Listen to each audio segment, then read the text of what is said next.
Abantu benshi rero bazi yuko ngo kurya cyane no kudakora siporo ari byo bintu byonyine bituma umuntu yongera ibiro akagira n'umubyibuho ukabije. Donko ngo wariye cyane ntiwajya gucugusa ibyo wariye and then ibiro byawe bigomba guhita bizamuka kugeza ugize umubyibuho ukabije, kugeza ugize ibiro donko bituma ufite umubyibuho donko warenze igipimo bya bindi twavuze muri video y'ubushize. Ndayishyira hano muri comment, ndayishyira muri description section, iyo video nayo uze kuza uyirebe. Yes, harimo ukuri. Kurya bikurikiwe no kudakora siporo bishobora kuba intandaro y'uko ugira ibiro byinshi, ukagira umubyibuho ukabije, ukagira umubyibuho w'umurengera. But again, biterwa n'ibyo wariye.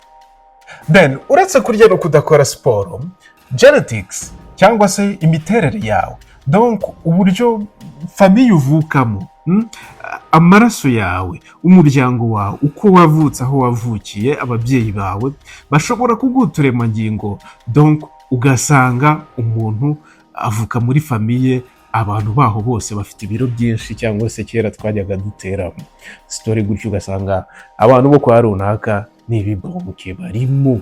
Baragiye niyo abanyarwanda bavuze rero ngo kurya cyane ngo bituma umuntu abyibuha. Buriya ni byiza ko twakoresha ijambo kuryagagura. Kuryagagura nayo n'indi mpamvu ishobora gutera umubyibuho ukabije, ariko nanone biterwa n'ibyo waryagaguye. And again, abantu bari ku imiti bitewe n'ubwoko bw'imiti runaka uri gufata, iyo miti ishobora gutuma wongera ibiro. So hari urugero ruri famous cyane tuzi mu Rwanda, kwa muganga, sindumva umuganga bivuga ariko njya mbyumva abaturage babivuga ngo iyo umuntu atangiye gufata ibinini bimufasha mu rugendo rwe rwo guhangana n'agakoko gatera sida, ngo birashoboka cyane ko umuntu atangira kongera ibiro. Urwo ni urugero tuzi rusanzwe ruvugwa cyane muri society. I don't know niba ari byo cyangwa atari byo, wanatubwira muri comment niba nawe ibyo bintu warabyumvise. So icyo tugomba gucaho akarongo ni uko imiti runaka uri gufata ishobora gutuma uzamura ibiro ukagira n'umubyibuho ukabije. Mu bihugu bifite ibiryo byinshi, donc ugasanga hari ibiryo dufata urugero nko muri Uganda. Abantu bagiye Uganda, hari amakoko, hari ibigori, usanga ngo ku muhanda bokeje ibintu, bari amaburushete n'ibiki byose. Ngo iyo icyo gihugu, iyo ako gace gafite ibiryo byinshi, abantu baba bagomba kurya cyane, bararya cyane, bakaryagagura, bityo ugasanga abantu baho ntibangana nabo mu kindi gice. So donc urumva, the more ibiryo bihari, the more ibiryo biri available, the more umuntu ashobora kurya igihe abishakiye. Donc availability y'ibiryo cyangwa se uburumbuke bw'ibiryo cyangwa se kuba ibiryo bihari bishobora gutuma umuntu yongera ibiro. Kurya amasukari menshi no kurya ibiryo by'ibituburano. Ubundi warya inkoko imaze icyumweru ibayeho, ifi imaze iminsi 2 ibayeho, cyangwa amasaha 48 ibayeho, urumva wowe bizakugendekera gute?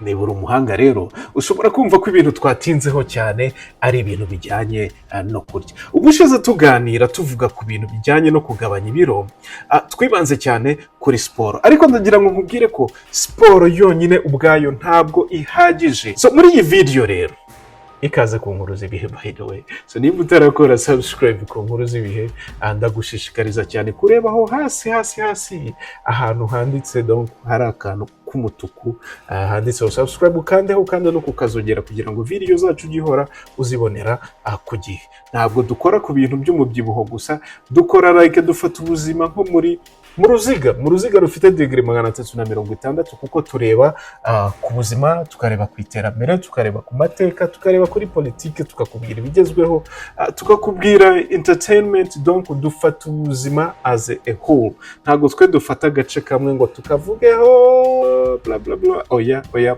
dufata ubuzima muri rusange. So nimba ushobora izi video zo kugabanya ibiro zitakureba, zitanareba n'abantu bo muri cycle yawe, ariko hari ibindi byinshi byiza bizaza bikureba. So ni ngombwa kukanda aho ngaho kuri subscribe kugira ngo video nk'iyo niza ntizagucike cyangwa se ngo uyihabwe n'abandi. So ubushize rero twaganiriye kuri siporo wakora ukagabanya ibiro. Uyu munsi tugiye kuvuga ku biryo, kuko iyo umaze gukora siporo urarya.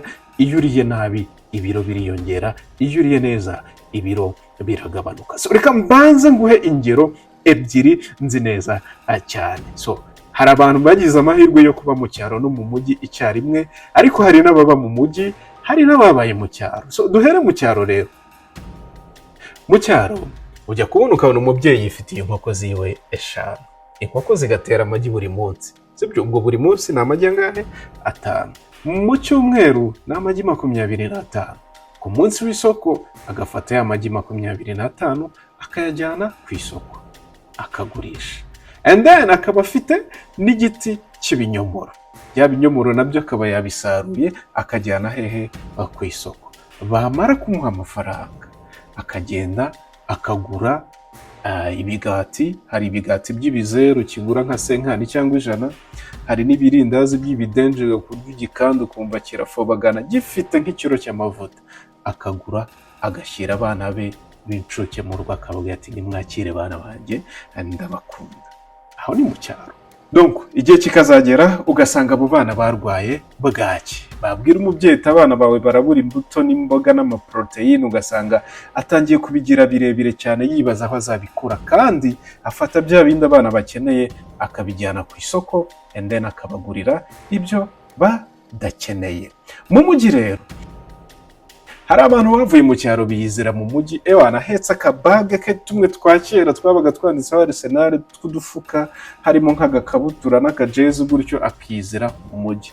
Agakubita umujyi akawuzenguruka akamangamanga Kigali yose. Mu minsi mike cyane Uwiteka agacana agatara, akubaka inzu muri site, akagura akamodoka. Imirire ye ako kanya ahita ayihindura.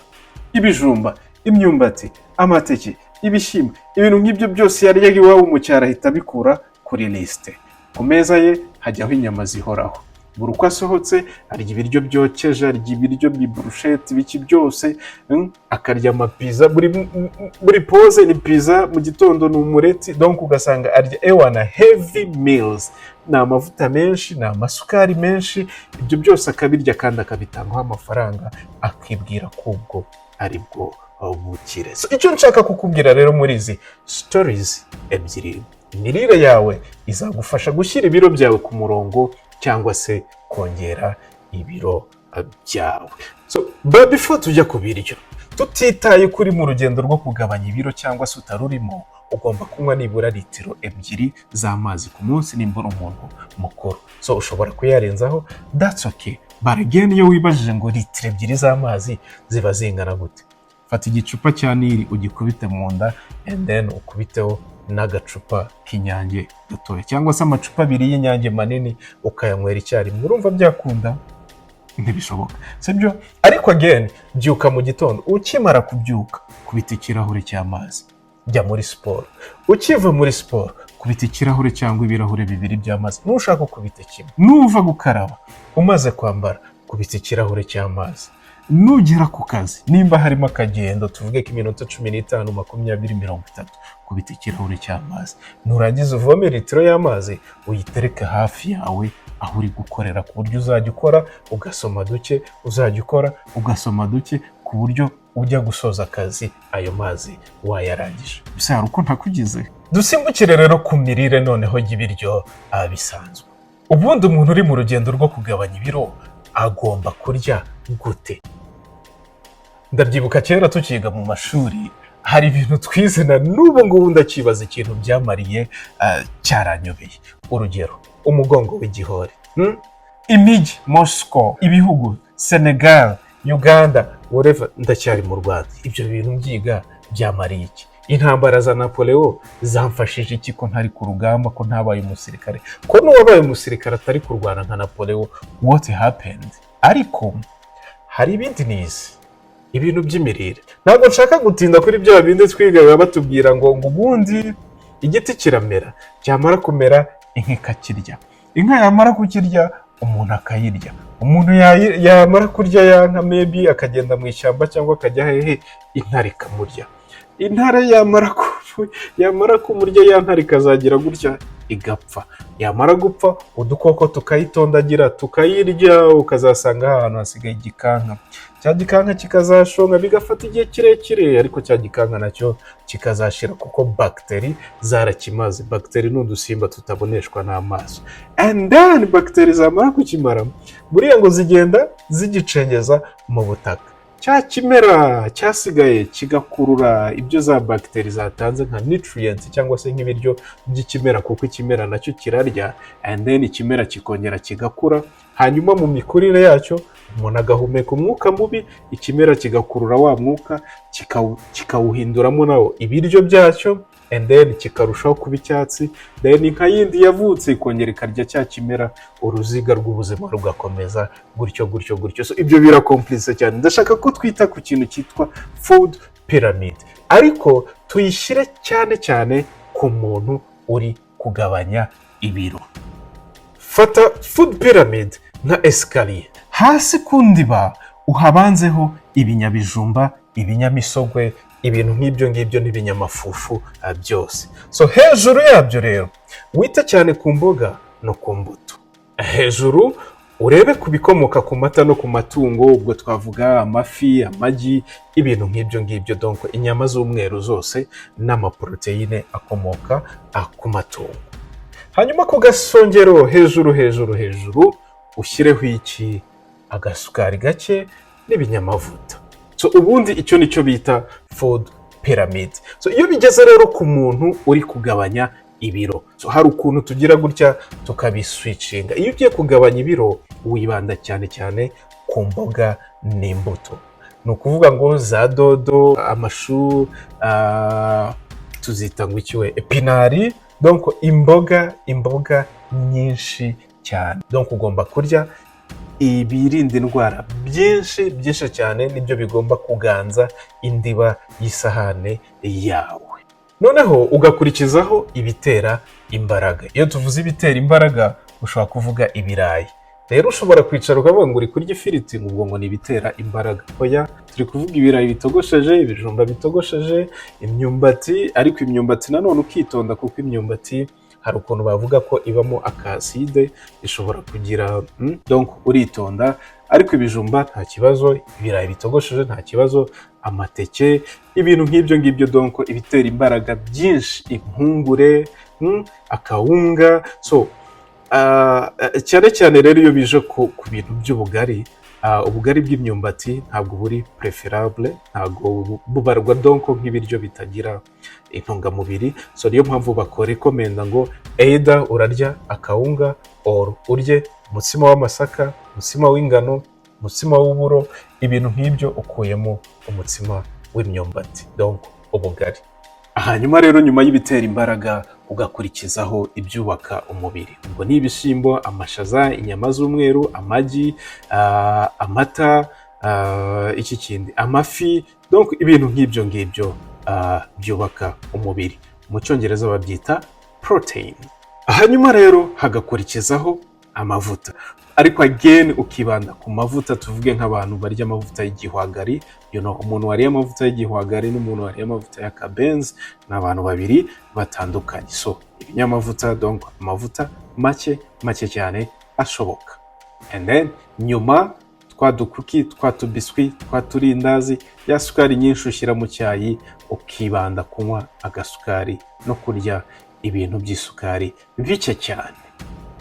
So dutangira iki cyegeranyo nakweretse imibare, no kurya rero ni imibare. So ubwo rero ku isahane yawe tugiye kureba uko isahane yawe ugomba kwarura.